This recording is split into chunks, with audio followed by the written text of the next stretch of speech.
밤 9시 13분 현관문이 열리는 소리가 들렸습니다. 혜진이 돌아온 거죠. 평소보다 늦은 시간이었어요. 야간 수업이 길어졌다는 핑계를 대면서 말입니다. 거실에는 저와 장인어른, 장모님이 앉아 계셨습니다. 텔레비전에서는 뉴스가 나오고 있었지만 아무도 화면을 보고 있지 않았어요. 모두의 시선은 거실, 테이블 위에 놓인 갈색 봉투에 고정되어 있었습니다.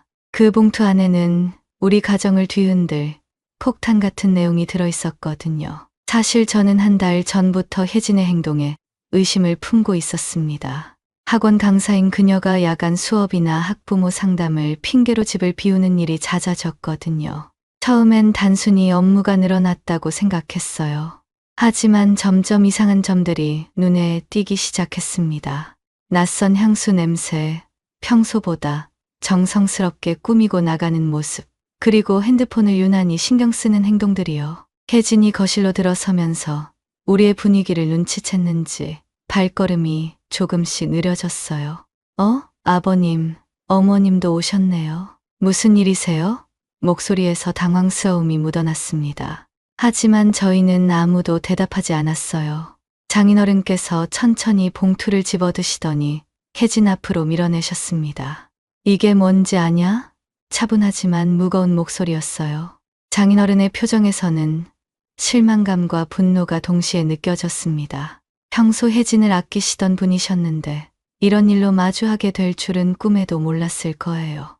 혜진이 봉투를 받아들면서 손이 미세하게 떨리는 게 보였습니다. 봉투 안에서 사진들을 꺼내는 그 순간이 정말 길게 느껴졌어요. 시간이 멈춘 것 같았거든요. 첫 번째 사진이 나왔을 때 혜진의 얼굴이 창백해졌습니다. 자동차 전시장 주차장에서 찍힌 사진이었거든요. 혜진과 한 남자가 나란히 서 있는 모습이 선명하게 담겨 있었습니다. 그 남자는 정장 차림에 단정한 외모를 하고 있었어요. 두 사람의 거리감이 일반적인 고객과 영업사원 관계보다 훨씬 가까워 보였습니다. 두 번째 사진에서는 모델하우스 앞에서 둘이 다정하게 대화하는 장면이 포착되어 있었어요. 혜진이 그 남자의 팔에 손을 올리고 있는 모습이었습니다. 이건 명백히 업무적인 관계를 넘어선 친밀함이었죠. 세 번째는 호텔 로비였습니다. 둘이 함께 엘리베이터 앞에서 기다리고 있는 모습이 찍혀 있었어요. 네 번째 사진에서는 카페에서 마주 앉아 손을 맞잡고 있는 장면이 나왔습니다. 다섯 번째는 공원에서 산책하는 모습, 여섯 번째는 레스토랑에서 식사하는 장면이었어요. 이건 혜진이 말을 더듬기 시작했어요. 하지만 변명할 여지는 없어 보였습니다. 사진 속 남자는 재호였거든요. 자동차 영업사원인 그 남자 말입니다. 혜진이 학부모 상담이라고 했던 그 시간들에 함께 있었던 바로 그 사람이요. 저는 이미 그가 누구인지 알고 있었습니다. 며칠 전 사립 탐정을 통해 신상 정보를 확인했거든요. 35살, 미혼, 대형 자동차 판매점에서 영업팀장으로 일하고 있는 남자였어요. 장모님께서 한숨을 크게 내쉬시면서 혜진아, 내가 이럴 줄은 몰랐다고 말씀하셨어요. 목소리에 실망감이 가득했습니다. 장모님의 눈가에는 눈물이 맺혀 있었어요. 딸 같은 며느리가 이런 일을 저질렀다는 사실이 믿기지 않으셨을 거예요. 우리가 너를 얼마나 믿고 아꼈는데. 장모님의 목소리가 떨렸습니다. 저는 그 순간까지도 마음 한편에서는 다른 설명이 있기를 바랐어요. 하지만 혜진의 표정을 보니 더 이상 의심할 여지가 없었습니다. 죄책감과 당황스러움이 뒤섞인 그 표정은 모든 것을 말해주고 있었거든요. 여보, 이건 오해야. 정말 오해라고. 혜진이 애써 해명하려고 했지만 사진들은 너무나 명확했습니다. 특히 호텔 로비 사진에서 두 사람이 보이는 친밀한 모습은 그 어떤 변명으로도 설명할 수 없는 것이었어요. 야간 수업이라고 했지? 제가 처음으로 입을 열었습니다. 그런데 왜 자동차 전시장에 있는 거야? 혜진이 입술을 깨물면서 고개를 숙였어요. 더 이상 할 말이 없다는 듯이요. 장인어른께서 다시 말씀하셨습니다. 우리가 바보인 줄 알았나? 네. 행동이 이상하다는 걸 언제부터 눈치채고 있었는지 알아? 방 안의 공기가 점점 무거워졌어요. 혜진은 여전히 고개를 들지 못하고 있었고 저희는 모두 침묵 속에서 이 상황을 받아들이고 있었습니다. 시계 소리만이 유독 크게 들렸어요. 그로부터 며칠이 지났지만 집안 분위기는 여전히 냉랭했습니다. 혜진은 그날 밤 울면서 모든 것을 인정했어요. 재호와의 관계가 시작된 건 석 달 전이라고 했습니다. 차를 바꾸려고 전시장에 갔다가 그를 만났다고 하더군요. 처음에는 정말 고객과 영업사원 관계였다고 말했어요. 하지만 시간이 지나면서 자주 만나게 되었고 결국 선을 넘게 되었다는 거였죠. 미안해. 정말 미안해. 나도 모르게 이렇게 됐어. 혜진의 사과는 공허하게 들렸습니다. 저는 과거를 되돌아보기 시작했어요. 언제부터 혜진의 행동에 변화가 생겼는지 생각해보니 정말 석 달 전부터였습니다. 오늘은 야간 수업이 있어서 늦을 것 같아라는 말을 자주 했거든요. 학원 강사인 혜진에게 야간 수업은 자연스러운 일이었기 때문에 의심하지 않았어요. 하지만 이제 생각해보니 너무 자주 야간 수업이 있었던 것 같습니다. 거의 일주일에 3번은 야간 수업이라며 늦게 들어왔으니까요. 주말에 같이 아이 데리고 영화 보러 갈까? 제가 어느 금요일 저녁에 제안했을 때를 기억합니다. 혜진이 머뭇거리더니 토요일은 보충 수업 있어. 중학교 3학년 애들 특강이라고. 그리고 일요일에는 학부모 미팅도 잡혔어 라고 대답했어요. 그때는 성실한 아내구나 생각했는데 지금 생각해보니 모든 게 거짓말이었던 거죠. 특히 기억나는 건 2달 전 일요일이었어요. 혜진이 학부모들과 교육 상담 모임이 있다며 정장을 차려입고 나갔거든요. 평소보다 훨씬 공들여 화장을 했고 새로 산 향수까지 뿌리고 나갔어요. 왜 이렇게 꾸미고 가? 물어보니까 학부모님들 앞에서 강사 이미지도 중요하잖아 라고 대답했습니다. 그때는 그럴듯하다고 생각했어요. 하지만 지금 보니 재호를 만나러 가는 거였던 거죠. 혜진의 핸드폰 사용 패턴도 확실히 달라졌었어요. 예전에는 핸드폰을 아무렇게나 두고 다녔는데 어느 순간부터 항상 손에 쥐고 있더군요. 그리고 메시지가 오면 재빨리 확인하고는 미소를 짓곤 했습니다. 누구야? 물어보면 학원 동료라거나 학부모라고 답했어요. 이제야 그 미소의 정체를 알겠더라고요. 재호에게서 온 메시지를 보고 있었던 거군요. 가장 이상했던 건 혜진의 패션 센스가 갑자기 바뀐 점이었어요. 평소 수수한 스타일을 좋아했던 혜진이 어느 날부터 화려한 옷들을 사기 시작했거든요. 요즘 학원에서 이미지도 중요하다고 하더라며 새 옷들을 자꾸 샀어요. 빨간색 원피스, 검은색 미니스커트, 하이힐까지. 집에서는 입지 않고 오직 야간 수업 갈 때만 입었습니다. 이제 그 옷들이 누구를 위한 것이었는지 뻔하죠. 돌이켜보면 혜진이 거짓말을 할 때마다 보이던 특징들이 있었어요. 눈을 잘 마주치지 못하고 말끝을 흐리며 쓸데없이 자세한 설명을 늘어놓는 거였죠. 오늘 야간 수업에서 중학교 2학년 수학 진도를 나가는데 애들이 2차 방정식을 어려워해서 보충 설명을 많이 해줘야 할 것 같아. 그래서 평소보다 늦을 수도 있어. 끝나고 동료 선생님들과 커피도 마실 예정이고 이런 식으로 구체적으로 설명할 때가 많았어요. 지금 생각해보니 거짓말을 믿게 만들려는 심리였던 것 같습니다. 한 달 전쯤에는 혜진이 새 핸드폰 케이스를 샀더라고요. 분홍색의 하트 장식이 달린 케이스였는데 평소 혜진 취향과는 전혀 달랐습니다. 이거 너 스타일 아닌데? 물어보니까 학생들이 귀엽다고 선물해줬다고 했어요. 하지만 그 케이스를 보면서도 뭔가 어색하다는 느낌을 지울 수 없었습니다. 아마 재호가 선물해준 게 아닐까 싶어요. 가장 결정적이었던 건 혜진의 일정표였습니다. 저는 가계부를 쓰는 습관이 있어서 혜진의 수업 일정도 대략 파악하고 있었거든요. 그런데 최근 들어 야간 수업이 있다는 날이 너무 많았어요. 일주일에 서너 번씩 야간 수업이 있다는 게 이상했습니다. 더군다나 토요일이나 일요일에도 보충 수업이나 학부모 상담이 잦았고요. 학원에서 왜 이렇게 야간 수업을 많이 시켜? 제가 물어본 적이 있어요.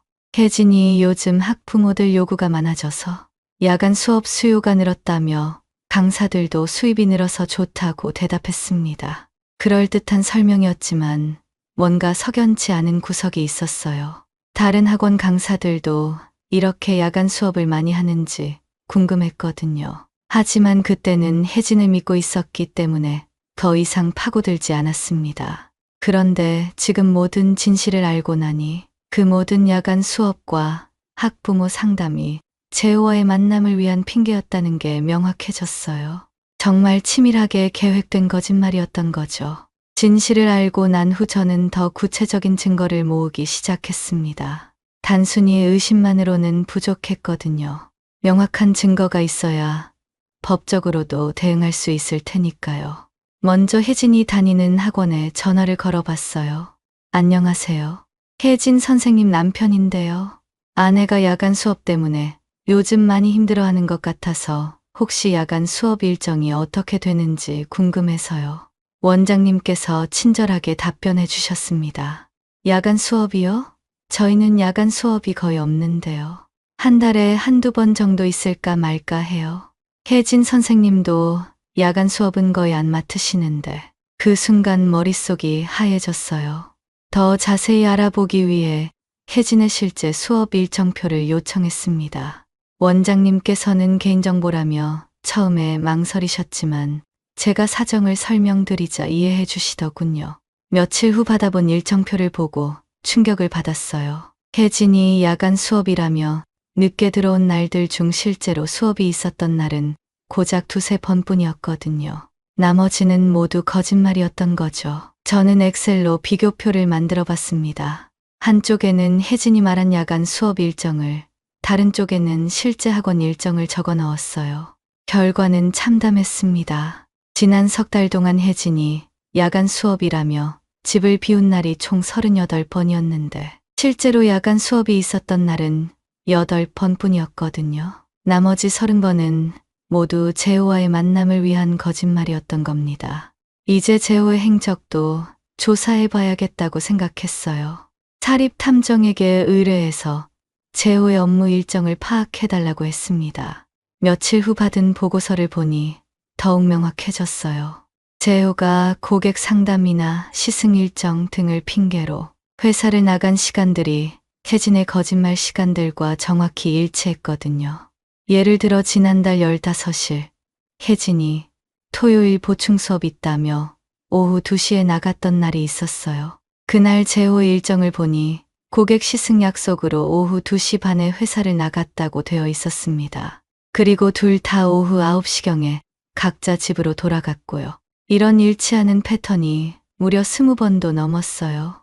더욱 치밀하게 조사해보니 둘이 자주 만났던 장소들도 파악할 수 있었습니다. 시내 중심가의 한 카페, 교외에 있는 모텔, 강변 드라이브 코스, 그리고 대형 쇼핑몰 등이었어요. 재호는 영업사원이라는 직업 특성상 외부 활동이 자유로웠고 혜진은 학원 강사라는 핑계로 시간을 만들 수 있었던 거죠. 정말 치밀한 계획이었습니다. 제가 만든 시간 대비표를 보면서 화가 치밀어 올랐어요. 혜진이 거짓말을 한 날들을 자세히 들여다보니 저와 아이가 집에서 혼자 저녁을 먹었던 날들이었거든요. 엄마 언제 와? 하고 묻는 아이에게 엄마는 일하러 가신 거야. 열심히 일하시는 거야 라고 대답했던 제 자신이 바보 같았어요. 특히 기억에 남는 건 지난달 스물이일이었습니다. 제가 감기에 걸려서 열이 많이 났던 날이었어요.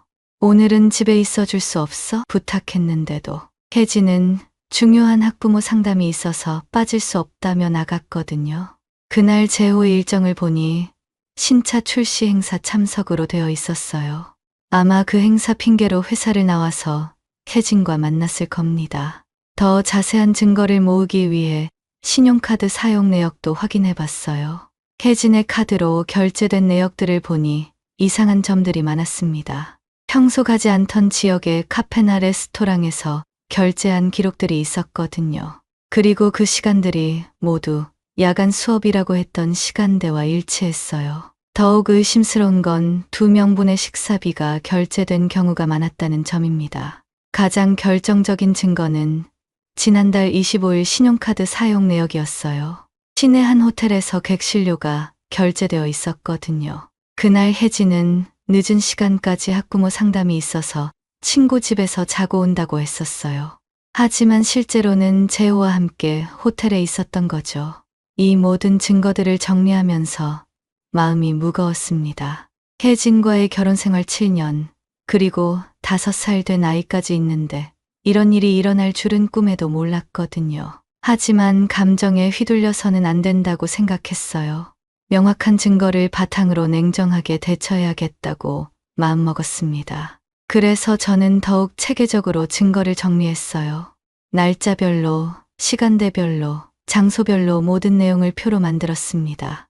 혜진의 거짓말과 실제 행적, 재호의 일정, 신용카드 사용 내역, 그리고 사진까지. 모든 것이 하나의 그림으로 완성되었어요. 이제 법정에서도 충분히 통용될 만한 증거가 확보된 거죠. 마지막으로 통화 기록도 확인해 봤습니다. 혜진의 핸드폰 통화 내역을 보니 재호와의 통화가 정말 많았어요. 거의 매일 통화를 했고 때로는 1시간 넘게 통화하기도 했습니다. 메시지도 하루에 수십 개씩 주고받았고요. 이 모든 게 석 달 전부터 시작되었다는 점이 모든 것을 증명해주고 있었어요. 모든 증거를 정리한 후 저는 공개적으로 이 문제를 다룰 때가 되었다고 판단했습니다. 더 이상 혼자 끙끙 앓고 있을 수는 없었거든요. 다시 한번 장인어른과 장모님을 모시고 혜진과 마주 앉았어요. 이번에는 제가 준비한 자료들도 함께 가져왔습니다. 거실 테이블 위에는 시간 대비표, 신용카드 내역, 통화 기록, 그리고 추가로 확보한 사진들까지 빼곡히 놓여 있었어요. 혜진아, 이제 그만 인정하는 게 어때? 장인어른께서 차분하지만 단호한 목소리로 말씀하셨습니다. 우리가 지금까지 얼마나 많은 증거를 모았는지 보여주마. 장인어른께서 시간 대비표를 집어드시더니 혜진 앞에 내밀었어요. 이게 내가 말한 야간 수업 일정이고 이게 실제 학원 일정이다. 설명해봐라. 혜진이 자료를 보면서 얼굴이 점점 창백해졌어요. 더 이상 변명할 여지가 없다는 걸 깨달은 것 같았습니다. 아버님, 제가 말을 시작하려다가 다시 입을 다물었어요. 장모님께서 한숨을 내쉬시며 혜진아, 내가 이럴 줄 정말 몰랐다. 우리를 이렇게 속이면서 양심이 안 아팠니? 라고 말씀하셨습니다. 이 사진들은 또 뭐야? 제가 새로운 사진들을 꺼내면서 물었어요. 지난주에 추가로 확보한 자료들이었거든요. 혜진과 재호가 강변에서 산책하는 모습, 쇼핑몰에서 함께 쇼핑하는 장면, 그리고 차 안에서 포옹하는 사진까지 있었어요. 이걸로도 모자라서 더 있어? 제 목소리가 점점 높아졌습니다. 장인어른께서 신용카드 사용 내역을 보시더니 이게 내가 말한 학부모 상담이냐? 고 물으셨어요. 호텔에서 객실료를 결제했네. 학부모 상담을 호텔에서 하나? 혜진이 고개를 푹 숙이면서 죄송해요. 정말 죄송해요. 라고만 반복했습니다. 하지만 이미 때는 늦었어요. 통화 기록도 봤어. 제가 또 다른 자료를 내밀었습니다. 재호라는 남자와 석 달 동안 얼마나 많이 통화했는지 다 나와 있어. 하루에 1시간씩 통화한 날도 있더라. 그게 고객과 영업사원 관계야? 혜진이 더 이상 대답하지 못하고 울기 시작했어요. 장모님께서 화가 나신 듯 목소리를 높이셨습니다. 혜진아, 내가 우리한테 한 짓이 뭔지 알아? 남편을 속이고, 시부모를 속이고, 심지어 5살 된 내 아이까지 속인 거야. 그 아이가 엄마 언제 와? 라고 물을 때마다 엄마는 일하러 가셨다고 대답해야 했던 아빠 마음을 생각해봤어? 그리고 이 남자는 또 뭐야? 장인어른께서 재호의 신상 정보가 적힌 자료를 보시며 물으셨어요. 자동차 영업사원이라고? 결혼도 안 한 놈이 남의 아내를 꼬신 거냐? 저는 이미 재호에 대한 조사도 마친 상태였거든요. 미혼이고 직장에서는 나름 잘 나간다고 소문난 놈이에요. 하지만 기혼 여성과 바람 피우는 걸로는 처음이 아닐 거예요. 혜진이 갑자기 고개를 들더니 여보, 정말 미안해. 나도 어떻게 이렇게 됐는지 모르겠어. 처음엔 정말 차 상담하러 간 거였어. 그런데 재호가 너무 친절하게 대해주고 관심도 많이 보여주고 그러다가 점점 말을 잇지 못하고 다시 울었어요. 관심을 보여줬다고 제가 비웃듯이 말했습니다. 그런 식으로 접근하는 게 그놈의 수법이었던 거 아냐? 너 같은 귀여운 여성을 타겟으로 하는 전문가일지도 몰라. 실제로 사립탐정 보고서에 따르면 재호는 과거에도 비슷한 일로 문제가 된 적이 있었거든요. 장인어른께서 더 이상 참지 못하시는 듯 일어서셨어요. 이제 됐다. 더 이상 변명 들을 필요 없어. 우리가 할 일은 정해져 있어. 그리고 저를 보시며 이제 법적 조치를 취해야 할 때야. 이런 일을 그냥 넘어갈 순 없다고 말씀하셨습니다. 법적 조치요? 혜진이 놀란 듯 물었어요. 여보, 아이 생각해서라도. 아이 생각은 너가 했어야지. 제가 소리쳤습니다. 석 달 동안 다른 남자와 바람 피우면서 아이 생각은 안 하고? 장모님께서도 혜진에게 실망하신 듯 혜진아, 너는 이제 우리 가족이 아니야. 이런 일을 저지르고도 가족이라고 할 수 있겠니? 라고 말씀하셨어요. 혜진이 무릎을 꿇으면서 어머님, 제발 용서해 주세요. 다시는 이런 일 없을 거예요 라고 빌었지만 이미 돌이킬 수 없는 강을 건넌 후였어요. 용서? 제가 차가운 목소리로 말했습니다. 석 달 동안 나와 아이를 속이면서 다른 남자와 만났는데 용서를 바라. 그리고 그 남자는 기혼 여성과 바람 피우면서 우리 가정 파괴한 그 남자는 어떻게 할 거야? 혜진이 더 이상 변명하지 못하고 계속 울고만 있었어요. 하지만 저는 이미 마음을 정했습니다. 이 일을 그냥 넘어갈 수는 없었거든요. 재호라는 남자도 혜진도 모두 그에 상응하는 책임을 져야 한다고 생각했어요. 특히 재호는 다른 사람의 가정을 파괴한 대가를 치러야 했습니다. 그날 밤 혜진과의 대화는 더욱 치열했습니다. 장인어른과 장모님이 돌아가신 후 저희 둘만 남았을 때 혜진이 갑자기 변하더라고요. 여보, 나 재호랑 헤어질 생각 없어. 갑작스러운 고백이었어요. 지금까지 울면서 사과하던 모습과는 완전히 달랐습니다. 뭐라고? 제가 믿을 수 없다는 표정으로 물었죠. 나 재호를 사랑해. 그리고 재호도 나를 사랑한다고 했어. 혜진의 목소리에는 확신이 담겨 있었습니다. 미쳤나? 지금까지 사과하는 척 하더니 갑자기 사랑한다고? 제가 화를 내자 혜진이 더욱 당당해졌어요. 처음엔 잘못했다고 생각했어. 하지만 생각해보니까 나도 행복할 권리가 있잖아. 재호와 함께 있을 때가 정말 행복했어. 이런 말을 듣고 있으니 혈압이 올라가는 것 같았어요. 그럼 이혼하자는 얘기야? 제가 직설적으로 물었습니다. 혜진이 잠깐 망설이더니 그것도 생각해봐야겠어. 재호가 뭐라고 하는지 들어보고 라고 대답했어요. 정말 기가 막혔습니다. 바람 상대의 의견을 들어보고 이혼을 결정하겠다는 거잖아요. 그때 혜진의 핸드폰이 울렸어요. 당연히 재호였습니다. 혜진이 전화를 받으려고 하자 제가 막았어요. 여기서 받아. 스피커폰으로. 혜진이 망설이더니 어쩔 수 없다는 듯 스피커폰으로 전화를 받았습니다. 재호야. 혜진아, 괜찮아? 오늘 무슨 일 있었다면서? 재호의 목소리가 들렸어요. 응, 남편이 우리 일을 알아버렸어. 혜진이 조심스럽게 말했습니다. 뭐? 어떻게? 재호의 목소리에 당황함이 묻어났어요. 사진도 찍혔고 모든 게 들통났어. 혜진의 말에 재호가 한동안 말이 없더니 그럼 이제 어떻게 하지? 라고 물었습니다. 우리 계속 만날 거야? 나는 상관없어. 이미 들통났는데 뭘 더 숨겨? 혜진의 말에 재호가 또 침묵했어요. 그 침묵이 의미하는 바를 저는 알 수 있었습니다. 재호야? 왜 대답 안 해? 혜진이 다시 물었을 때 재호가 조심스럽게 입을 열었어요. 혜진아, 이제 그만하는 게 좋을 것 같아. 예상했던 대답이었죠. 뭐? 혜진의 목소리가 떨렸어요. 걸리면 끝인 거 알잖아. 나도 직장에서 문제될 수 있고 너도 가정이 있는 사람이잖아. 재호는 이미 발을 빼려고 하고 있었어요. 그럼 지금까지 나한테 한 말들은 뭐야? 사랑한다고, 함께하고 싶다고 했잖아. 혜진이 울면서 소리쳤습니다. 그건 그때 얘기고 지금은 상황이 달라졌잖아. 재호의 목소리가 점점 차가워졌어요. 혜진아, 현실적으로 생각해봐. 우리가 지금 상황에서 뭘 할 수 있겠어? 현실적으로? 혜진이 비웃듯이 말했어요.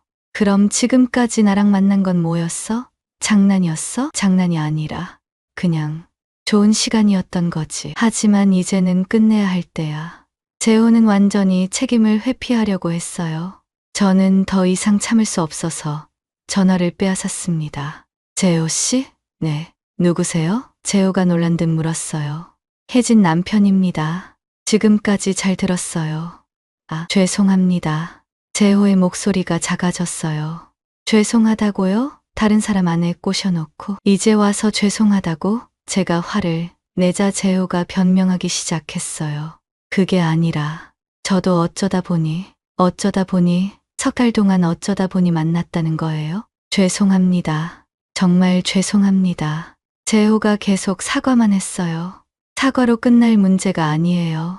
책임져야죠. 제가 단호하게 말했습니다. 책임이라니요? 당연히 법적 책임 말이에요. 상간 소송 알죠? 재호가 한동안 말이 없더니 법적 조치까지 하시려는 거예요? 하고 물었어요. 당연하죠. 다른 사람 가정 파괴해놓고 그냥 넘어갈 줄 알았어요? 제발. 합의로 해결할 수는 없을까요? 재호의 목소리에 초조함이 묻어났어요. 합의요? 무슨 면목으로 합의를 얘기해요? 지금까지 제 아내와 뭘 한 건지 뻔히 알면서 제가 더욱 강하게 나가자 재호가 혜진 씨가 먼저 라고 말하려다가 멈췄어요. 뭐라고요? 혜진이가 먼저 뭘 했다고요? 아니에요. 그게 아니라 재호가 말을 흐렸어요.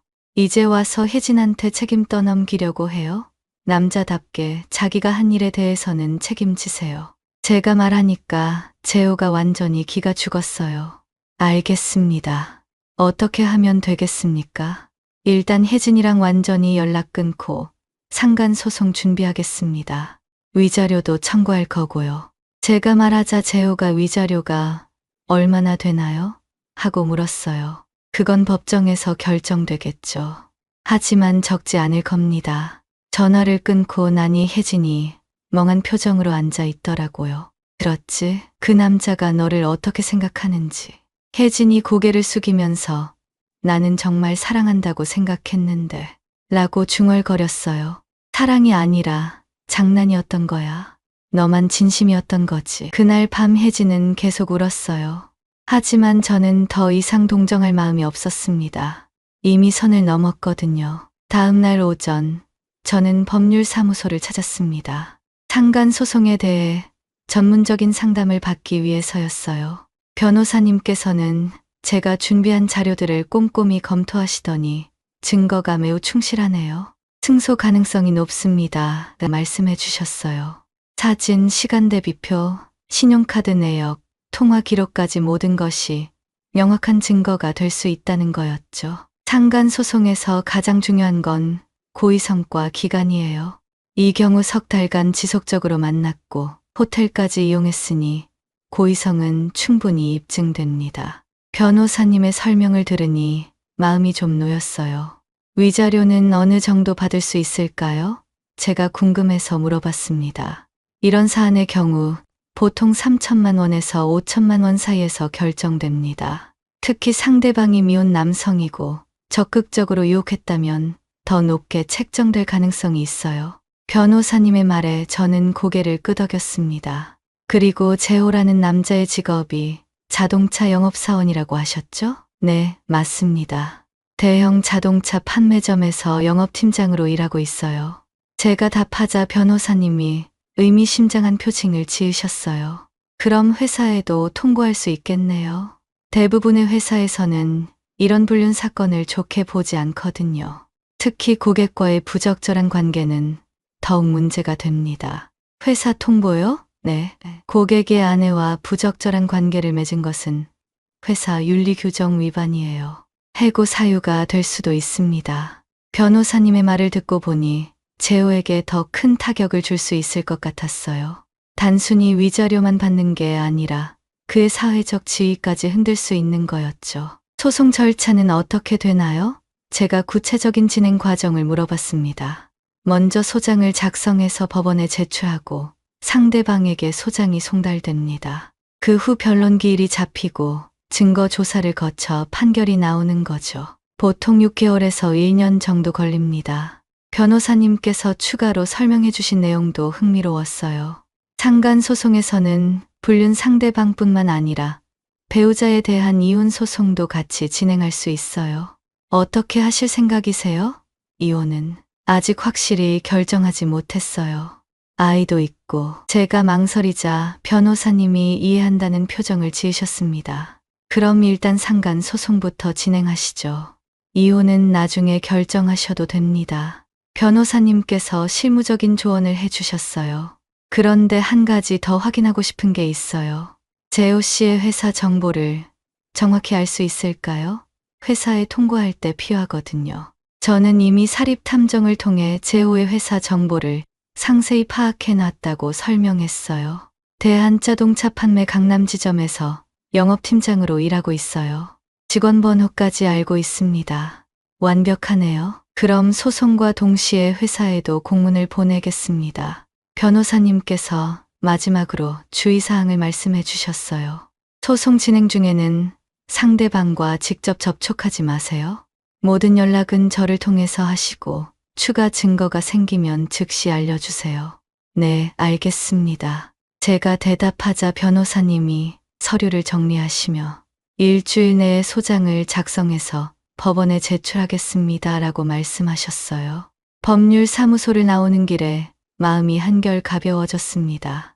이제 법적인 절차가 시작되면 재호도 그에 상응하는 대가를 치르게 될 거라는 확신이 들었거든요. 특히 회사 통보가 가장 효과적일 것 같았어요. 위자료보다도 직장을 잃는 게 그에게는 더 큰 타격이 될 테니까요. 집으로 돌아와서 혜진에게 법률사무소를 다녀온 이야기를 했습니다. 변호사랑 상담하고 왔어. 이제 재호 상대로 상간 소송 들어간다. 혜진이 놀란 표정을 지었어요. 정말로 소송까지 할 거야? 당연하지. 그리고 재호 회사에도 통보한다고 하더라. 회사에도? 혜진의 얼굴이 더욱 창백해졌어요.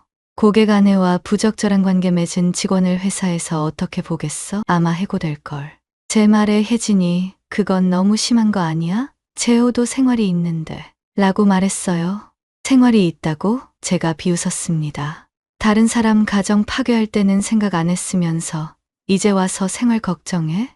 그럼 우리 생활은 생각 안 해? 혜진이 할 말을 잃고 고개를 숙였어요. 위자료는 5천만 원 정도 나올 거라고 하더라. 재호가 감당할 수 있을까? 제가 일부러 혜진을 자극하는 말을 했어요. 5천만 원? 혜진이 깜짝 놀랐습니다. 그 돈을 어떻게 마련해? 그건 재호가 알아서 할 일이지. 우리가 걱정할 일 아니야. 그날 저녁 혜진이 재호에게 전화를 걸려고 했지만 제가 막았어요. 변호사가 상대방과 직접 접촉하지 말라고 했어. 이제부터는 모든 연락이 끊어져. 혜진이 마지막으로 한 번만 일하고 부탁했지만 단호하게 거절했습니다. 이제 법정에서 만나게 될 거야. 그때까지 기다려. 제 말에 혜진이 완전히 기가 죽었어요. 이제야 일이 얼마나 심각한지 깨달은 것 같았습니다. 일주일 후 소장이 재호에게 송달되었습니다. 변호사님께서 전화로 알려주셨어요. 재호 씨가 소장을 받았고 매우 당황하는 것 같습니다. 그리고 회사에도 공문을 보냈어요. 회사 반응은 어떤가요? 제가 궁금해서 물어봤습니다. 아직 정식 답변은 없지만 인사팀에서 재호 씨를 불러서 면담을 했다고 하더군요. 며칠 후 더욱 놀라운 소식을 들었어요. 재호가 회사에서 해고되었다는 거였습니다. 사립 탐정을 통해 확인한 정보였어요. 고객과의 부적절한 관계로 회사 이미지에 손상을 입혔다는 이유로 즉시 해고, 조치가 내려진 거죠. 대형 자동차 회사들은 이런 일에 매우 민감하게 반응한다고 하더라고요. 재호의 몰락은 여기서 끝나지 않았어요. 자동차 영업업계는 생각보다 좁은 세계라고 했습니다. 한 회사에서 이런 이유로 해고된 사람을 다른 회사에서 쉽게 받아주지 않는다는 거예요. 특히 고객과의 불륜으로 해고된 기록이 있으면 영업직으로는 재취업이 거의 불가능하다고 했어요. 변호사님께서 추가 정보를 알려주셨습니다. 재호 씨 측에서 합의 의사를 표시해왔어요. 소송보다는 원만한 합의를 원한다고 하더군요. 합의 조건은 뭔가요? 제가 물어봤습니다. 위자료 3천만 원을 일시불로 지급하고 향후 혜진 씨와 일체 연락을 끊겠다는 각서를 쓰겠다고 해요. 3천만 원? 저는 조금 부족하다고 생각했어요. 더 올릴 수 있을까요?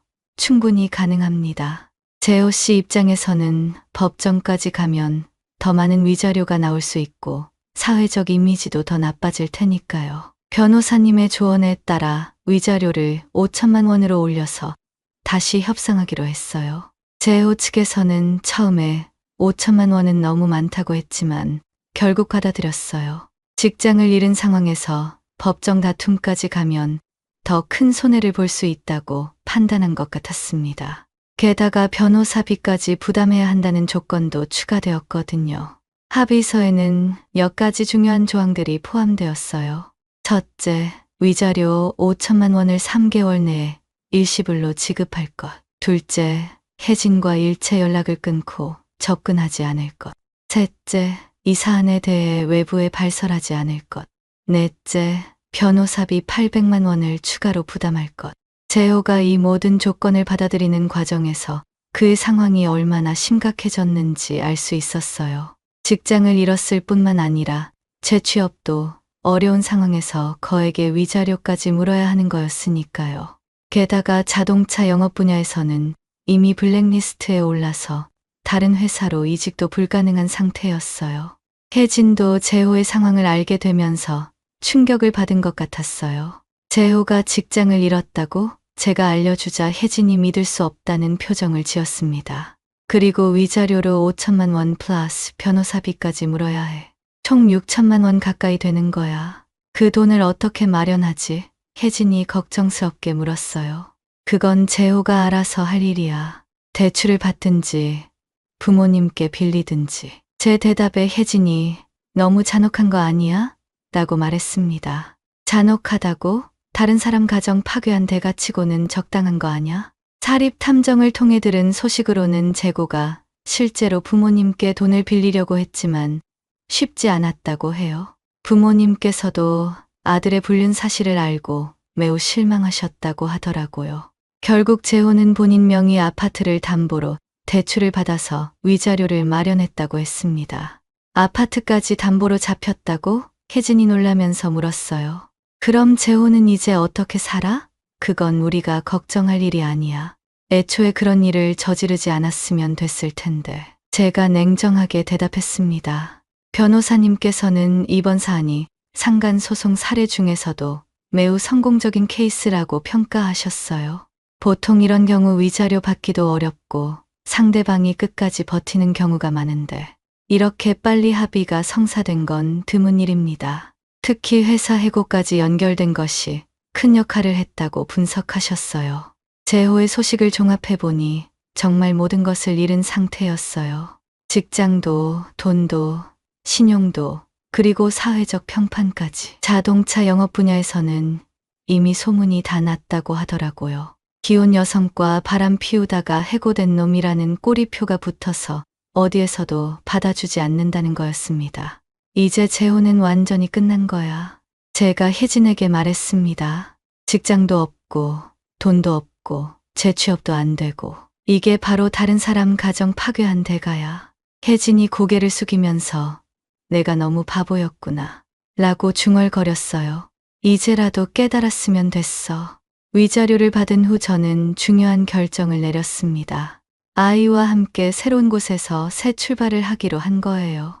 혜진과의 관계는 회복 불가능하다고 판단했거든요. 신뢰가 완전히 깨진 상황에서 억지로 결혼 생활을 이어갈 이유는 없었어요.